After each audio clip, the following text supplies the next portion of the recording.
നമ്മളുടെ നാട്ടിൽ പ്രകൃതി ദുരന്തങ്ങൾ സംഭവിച്ചു കഴിഞ്ഞാൽ ഒഫീഷ്യൽ ഫോഴ്സിന്റെ കൂടെ യാതൊരുവിധ ഇൻവിറ്റേഷനും ഇല്ലാതെ സ്വയം ഇറങ്ങിപ്പോകുന്ന ആൾക്കാരാണ് ഈ ഓഫ് റോഡ് ക്ലബിലത്തെ മെമ്പേഴ്സും അവരുടെ വണ്ടികളും.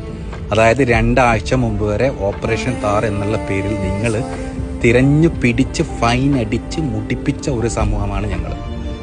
ഇതുവരെയുള്ള എല്ലാവിധ ഗവൺമെന്റും ഇതിന്റെ പേരിൽ എത്ര പൈസ വസൂലാക്കാം എന്നല്ലാതെ ഇതിനെ എങ്ങനെ ലീഗലൈസ് ചെയ്യാമെന്നുള്ള ഒരു നിയമനിർമ്മാണം നടത്തിയിട്ടില്ല.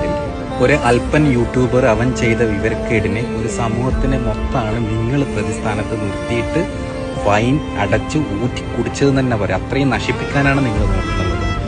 ഞങ്ങളൊക്കെ പോലെയുള്ള ആൾക്കാർ യാതൊരു പ്രതിഫലവും പ്രതീക്ഷിക്കാതെയാണ് ഇങ്ങനെയുള്ള കാര്യങ്ങൾക്ക് മുമ്പിട്ട് ഇറങ്ങിയിരിക്കുന്നത്. ഇനിയെങ്കിലും അധികാരികൾ ഇത് ഫൈൻ അടിച്ച് ഞങ്ങളെ ഉപദ്രവിക്കാതെ ഇത് ലീഗലൈസ് ചെയ്യാനുള്ള നിയമനിർമ്മാണങ്ങൾ അതാണ് പുറത്തുള്ള രാജ്യങ്ങളിൽ ചെയ്യുന്നുള്ളത്. അവർക്കൊക്കെ അറിയാം ഇത് ആവശ്യമുണ്ട്.